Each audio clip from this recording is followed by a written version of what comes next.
Hello there and welcome to Sauerparadies. My name is Nadhira and today accompanied by my team, Executive Chef Abin, Food Consultant Eva, General Manager Kanza, and Menu Developer Brian, we will be talking about our specialty, the sauerkraut. We will be discussing from the history of sauerkraut, the process of making sauerkraut, including the important role of microbes in the process, the significance of sauerkraut in our daily life, and a little bit about our product sales and quality. Moving on to the next slide. So what is sauerkraut? Sauerkraut is basically fermented, finely cut raw cabbage. The name sauerkraut is derived from German words sauer and kraut. Sauer means sour, kraut means cabbage, so sauerkraut means sour cabbage.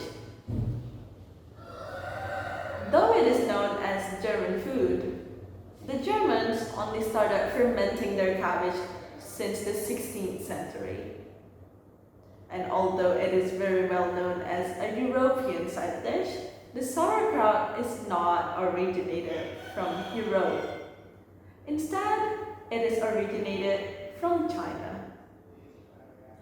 The Chinese has practiced fermenting their cabbage in rice wine since over 2,000 years ago.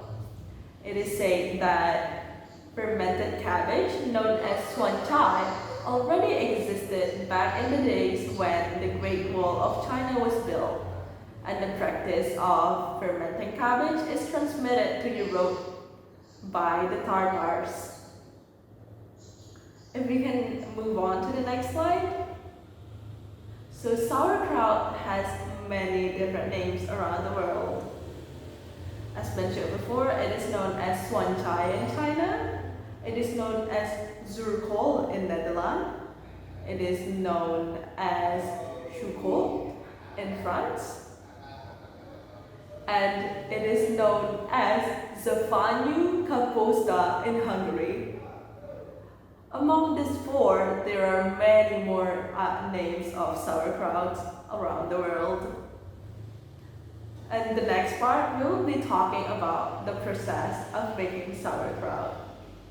Hello, my name is Janardana and I'm the Executive Chef of Sauerparadies. I will be talking about the ingredients, the equipment, as well as the steps necessary to make the sauerkraut. First, you need a medium head green cabbage, which weighs around 3 pounds. Next, you need 1.5 tablespoon of kosher salt. And lastly, this is optional, but you can also add a tablespoon of caraway seeds. Let's talk about the equipment. The equipment that you need will be a mixing bowl, 2-quart mason jars, a canning fuel, but that's optional, smaller jelly jar that fits inside the larger mason jar, clean stones or marbles or anything that can weigh down the jelly jar, a cloth for covering the jar, such as cheesecloth or maybe a napkin, and a rubber band or twine for securing the cloth. Now let's talk about the steps on how to make sauerkraut. First, you need to clean everything. Just like everything, it's best to give the good beneficial bacteria every chance of succeeding by starting off with a clean environment. Next, slice the cabbages. You can discard the wilted limp outer leaves of the cabbage. Cut the cabbage into quarters and trim out the core. Slice each quarter down to its length, making 8 wedges, and slice each wedge crosswise into very thin ribbons. Next, you can combine the cabbage and the salt. Transfer the cabbage into a big bowl, in this case the mixing bowl, and sprinkle the salt all over the top. Next, you can begin to work the salt into the cabbage by massaging and squeezing the cabbage with your hands. This will take around 5 to 10 minutes. And if you'd like to flavor your sauerkraut with caraway seeds, you can mix them in now. Next is to pack the cabbage into the jar. Grab a handful of the cabbage and pack them into the canning jar. You can use the canning funnel earlier, and this will make the job easier. However, it's not necessary. Every so often, you can tamp down the cabbage with the jar with your fists. Pour any liquid released by the cabbage while you are massaging it into the jar. Next, you can weigh the cabbage down. Once all the cabbage is packed into the mason jar, slip the smaller jelly jar into the mouth of the jar and weigh it down with clean stones or marbles or any type of weight that you chose. This will help keep the cabbage weight down and eventually submerge beneath its liquid. Next, you need to cover the jar. Cover the mouth of the mason jar with a cloth and secure it with a rubber band or twine. This allows air to flow in and out of the jar, but prevents dust or insects from getting into the jar. Next, you need to make sure that you press the cabbage every few hours. Over the next 24 hours, press down on the cabbage every so often with the jelly jar. As the cabbage releases its liquid, it will become more limp and compact, and the liquid will rise over the top of the cabbage. If it doesn't, you can add extra liquid if needed. Dissolve 1 teaspoon of salt in 1 cup of water and add enough to submerge the cabbage. Next, you can let the cabbage to ferment for 3 to 10 days. As it's fermenting, keep the sauerkraut away from direct sunlight and at a cool room temperature. Check it daily and press it down if the cabbage is floating above the liquid. Lastly, you can store the sauerkraut for several months. The sauerkraut is a fermented product, so it will keep for at least around 2 or 3 months and often longer if kept refrigerated. As long as it still tastes and smells good to eat, you can still eat it. If you like, you can transfer the sauerkraut to a smaller container for longer storage. Hi, I'm Nadifah and I'm the food consultant, and now I will talk about how important microbes to affect sauerkraut.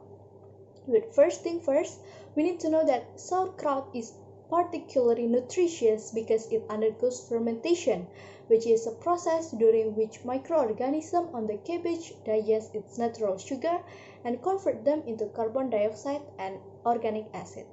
The fermentation process creates conditions that promote the growth of beneficial probiotics. Now, the microorganisms that are present in sauerkraut fermentation. Historically, there are 4 species of lactic acid bacteria that have been identified as organisms that are present in sauerkraut fermentation. First, Leuconostoc mesenteroids, second, Lactobacillus plantarum, third, Pediococcus pentoseus, fourth, Lactobacillus brevis.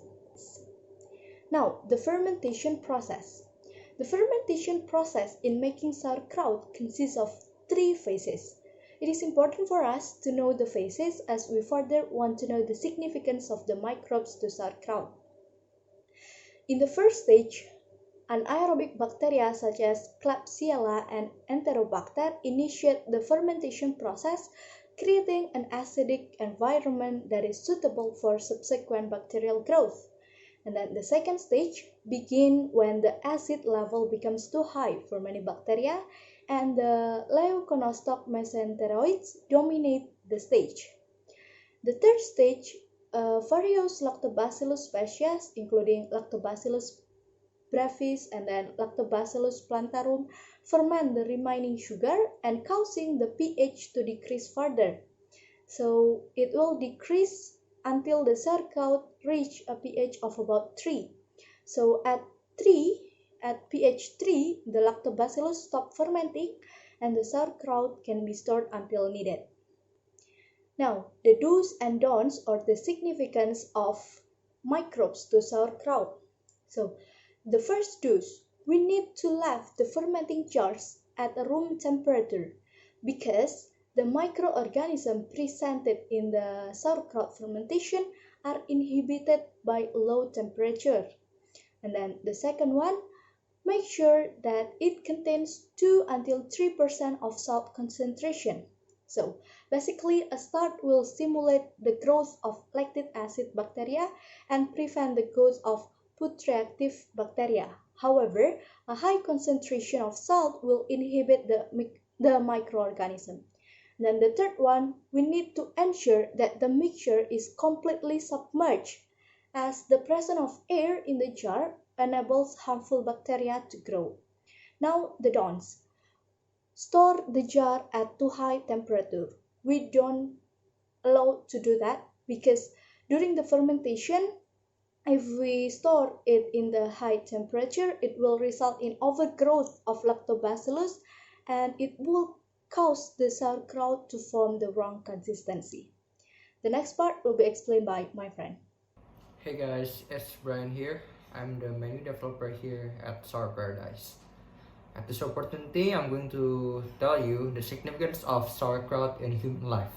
At this topic, I'm going to discuss about its function, ways of enjoying sauerkraut, and also the sales number of sauerkraut recently. Let's dive into it. Okay, so let's start to talk about its function. Sauerkraut contains many nutrients such as vitamins and minerals that are important for optimal health. Sauerkraut is nutritious because it is a result of fermentation. This fermentation promotes growth of beneficial probiotics, which is also found in other fermented products such as yogurt, tempeh, and many others. With all these nutrients comes with many benefits. One of it is improving your digestion. Next up is boosting your immune system. It reduces stress and maintains brain health. Also, since it contains antioxidants and other plant-based nutrients, it can help you reduce the certain risk of cancer. It also promotes heart health because it contains vitamin K2, which helps you reduce the risk of heart diseases. Also, if you're in a diet, you may look into sauerkraut because it can help you lose weight. And lastly, because of it containing vitamin K2, which increase the rate of protein in your body, it can also strengthen your bones. Okay, so let's talk about ways of eating and enjoying sauerkraut. From its origin country, sauerkraut is often enjoyed as a side dish alongside with meats and sausages, anything. If you want a healthier option, maybe you can just drop a few vegetables and fruits and there you have it, a sauerkraut salad. Or maybe if you want to tap in the spicier side, you can have it as a wrap using Mexican recipes such as burritos, tacos, nachos, anything. And if you want to tap in the oriental side, you can have it as sushi.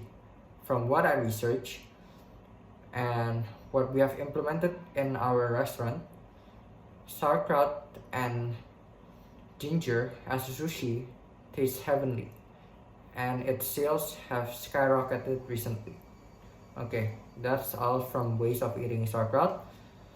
On to the next slide. Okay, lastly, let's talk about sauerkraut sales. According to the New York Post, sauerkraut sales experienced an 160% rise during the pandemic. This is recorded during the months of March and April, which is the early stages of the pandemic. The reason for this significant rise is because people are looking for sources of immunity, which, like I explained just now, sauerkraut can help boost your immunity. Well, that's all from me. The next part will be explained by Daniella. See ya. Hi, my name is Daniella. I'm the General Manager of Sauerparadies Company, and I'm going to be presenting about our strategy to improve the product sales and quality. Ever wonder what makes food taste good? It's the freshness of the ingredients. Fresh ingredients provide richer flavor and more nutrients, and therefore we are doing a collaboration with Happy Fresh as our freshly hand-picked cabbage supplier. The second is we're limiting the use of artificial ingredients and make sure all of the ingredients are good for our customers' health. Third, we establish a system for checking the ingredients and kitchen utensils and ensure all of them meet the best standard. We don't want to serve our customers with rotten cabbage in a dirty jar. Make our food healthy and tasty by choosing the right method of cooking. First, low-fat cooking. Instead of oil, we're going to use liquid like vinegar, stock, and fruit juice. Even if we need oil, we'll try our best to use them minimally by spraying or applying them with a pastry brush. When it comes to browning or make the food crispy, we use microwave and grill the food instead of pan-fry them. The second is nutrients retention. To minimize the nutrient losses, we scrub, microwave, and avoid overboiling our food and vegetables. The third is cutting down salt. The process of fermentation sauerkraut itself already requires salt. Therefore, we want to limit the use of salt by using a splash of olive oil, vinegar, and lemon juice. We are now in digital marketing 4.0 era, therefore we want to maximize the use of social media because it allows us to create brand recognition by telling our products and promos, have a real conversation with existing and potential customers, hear what they think about our products, what do we need to improve. And compared to traditional advertising, social media analytics allows us to gather audience data to drive our business decision. We will know which menu is more likable, what needs to be changed, and therefore we can allocate our costs efficiently. According to business2commodity.com, millennials are 115% more influenced by word of mouth than traditional marketing, and most businesses tend to choose influencer that is generally famous without thinking their skills and expertise. We don't want to be like that. We plan to hire Yulia, a healthy lifestyle influencer, to be a key opinion leader of Sauerparadies. She has gained reputation in this specific field, and therefore she can influence other people to give a taste of our product. Next is customer retention, as loyal customers means a lot to us. First, we develop a customer loyalty program by giving a membership card, giving free drinks and dessert to make our customers feel appreciated. Second, we will be grateful to host a charity event and give donation because corporate social responsibility also matters in this business. That is all from Sauerparadies Company. Thank you for watching and let us know if you are interested.